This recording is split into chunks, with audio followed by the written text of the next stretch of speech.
Crowd piling their way into the ballpark as we get ready to play the final matchup between these two teams on the season. As we welcome inside the broadcast booth here at Turtle Creek Stadium, Jackson Hayden with you. Despite the Pittsbitters snapping their 5-game win streak in Game 1 of the doubleheader, they got back in the win column in Game 2. Let's look at a few of last night's biggest moments. Beginning in the bottom of the third inning, Aaron Piasecki hit a triple that scored Ethan Guerra to put them up 2-0. In the bottom of the 7th inning, Daniel Jackson snapped out of his slump at the plate with a double to right field that plated Guerra to give the Pittsbitters a 5-1 lead. In what was the last attempt to come back, Ryan McKay kept up his great day at the plate with a triple to center field, scoring Riley Frost to bring the Leprechauns within 3 runs.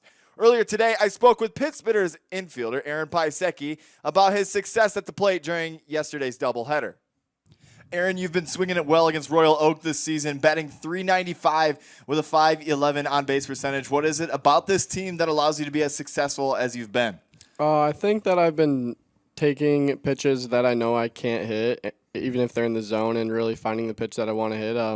Royal Oak is a nice park to hit at. It's got a pretty deep left field, and I'm left-handed, so I like to pull the ball to right, and center's not too deep either, so I've been finding gaps and basically just swinging at pitches I can do damage to. You guys are winners of 7 of your last 10 and a great start to the second half. How do you guys keep the wins coming in hopes of clinching a playoff spot? Yeah, we definitely got to keep on picking up the ball as good as we do on defense, and our pitching has been great, really phenomenal, honestly. And we just got to scratch enough runs across the plate to have more runs than the other team. So, thanks, Aaron, and good luck tonight. No problem. Today's pitching matchup features Jake Brown and newcomer Anthony Kiafolis. For Jake Brown, since joining the rotation, he's been a phenomenal piece for the Pittsbitters, making his 3rd start of the season, his 2nd against the Leprechauns. His last time against the Leprechauns, he threw 6 innings where he gave up 1 run on 5 hits, allowing 5 walks, and he struck out 4. For Kiafolis, he's making his Leprechaun debut tonight, another prospect from a pool of baseball greatness that comes from the Detroit area. He had a .849 ERA and 11 appearances with the University of Pennsylvania. Some players to watch for today, Brett Denby and Ryan McKay. Denby, he's batting .400 versus Royal Oak this season with 8 RBIs. For Ryan McKay, he has played in every game against the Pittsbitters, batting .370 with 7 RBIs and 3 extra base hits. Keys to the game for today's ball game for the Pittsbitters: timely hitting, patience at the plate, and bullpen backup. For Royal Oak, offensive patience, show the power, and pitching depth. Season series finale between these two squads. Leprechauns will try to take the season series, while the Pittsbitters will look to sweep. First pitch and lineups are up next on the Northwoods League Sports Network. Well, for Aaron Forrest, who is pitching for the Washington Wild Bears out of the Frontier League, he's having a pretty good start to his career there. As he grounds this back up the middle, Denby plays it on a hop. He flips it to Guerra. The throw to first is in time. An inning-ending double play is exactly what Denver was looking for. We'll head to the bottom of the 2nd inning. Still 1-0. You're watching the Northwoods League Sports Network.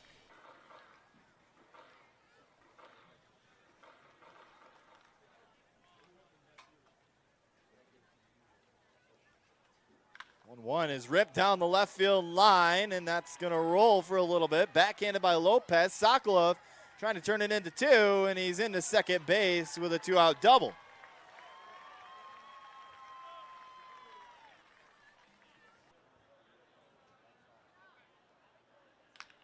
This is ripped into the glove of Carter Hayne. He flips to Roberts, who beats him to the bag for out number 3. That saved at least a run. Carter Hayne fired up. We'll head to the bottom of the 7th inning as it's time to stretch here in Traverse City. You're watching the Northwoods League Sports Network.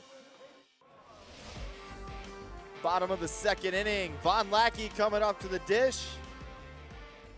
And Von Lackey facing a bit of a shift here at Turtle Creek. We've been seeing it all series long.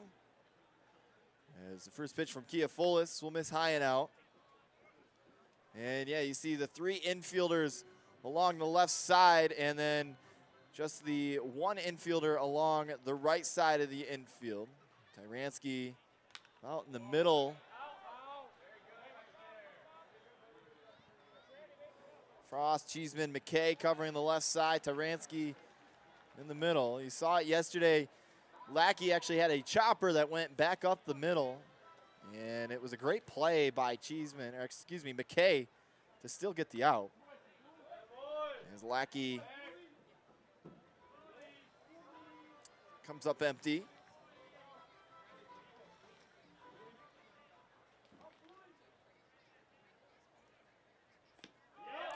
Pitch missing off the plate, so the count's going to run even at 2 apiece. Lackey was batting about 400 during that 5-game win streak, but has been really quiet against the Leprechauns here this series. He has appeared in every game so far, and he's only been on base once, and that was a walk in yesterday's ball game.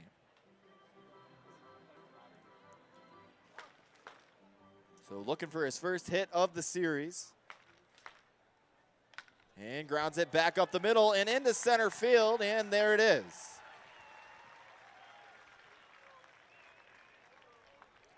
One on now for Brett Denby, who is another guy that we told you to look out for, who's been hitting it very well.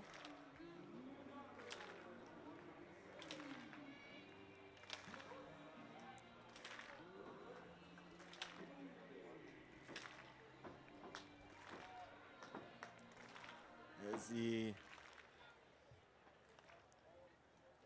first pitch, Denby misses off the plate.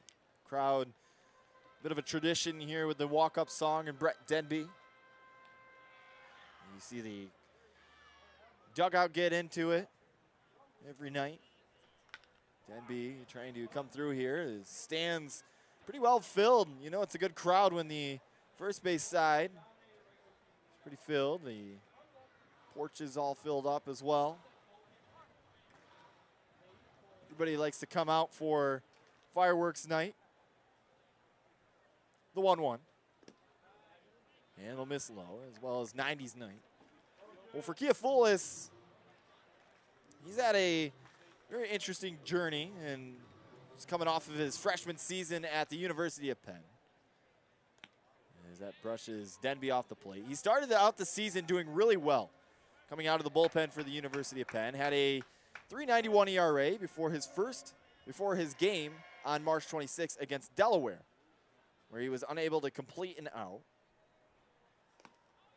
As it will be ball 4 for Denby. And now Trent Reed will step in now. But he was unable to complete it now. And in that outing, he gave up 2 walks and a hit to load the bases. And then Brett Lesher of Delaware unloaded the bases to take a 6-5 lead over Penn. Well, giving up that grand slam really hurt his confidence, said Kiafoulis. For the rest of the season, from that point on, Reed drops a perfect bunt to the third base side, and he's going to be on with an infield hit. Riley Frost didn't know what to do over at the hot corner, and now bases are going to be loaded for Carter Hayne. You've been seeing this team bunt it a lot lately, and they've been very successful. When this team is bunting, look out. Riley Frost wasn't sure if he was supposed to cover third or what, but it kept rolling and rolling and rolling towards him, where he had no choice. The first pitch swinging from Carter Hayne, fouls it off. Well, for the rest of the season for Kiafoulis, from that point on, he went from pitching consistently to only pitching in 3 more games, and that was only good for 2 innings worth, and he gave up a run in each of those innings. The 0-1. Chopped to the left side. Cheeseman goes to second with it, and that's going to be his only out. But most importantly, Lackey comes across the plate, and the Pit Spitters take a 1-0 lead.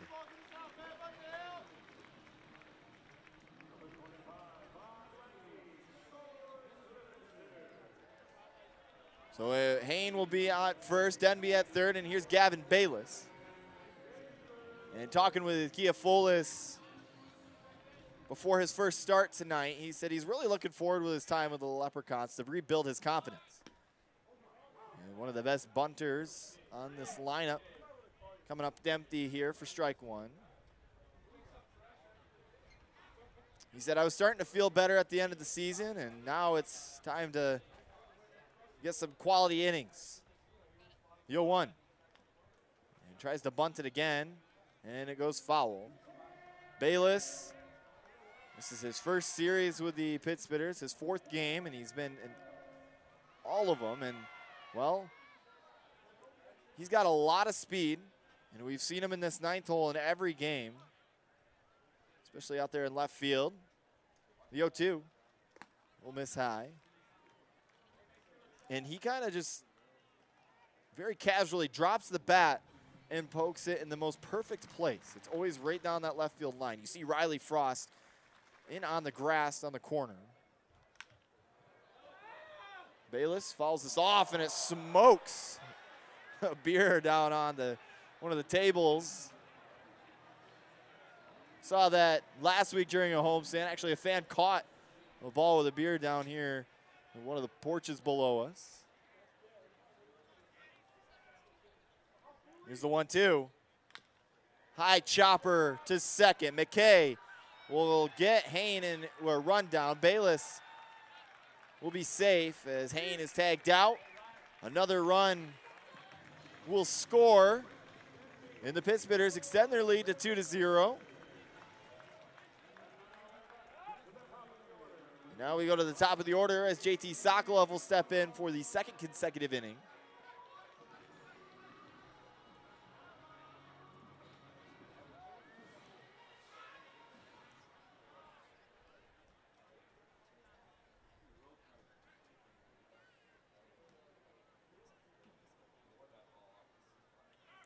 Runner takes off. The throw down is there with plenty of time for out number 3.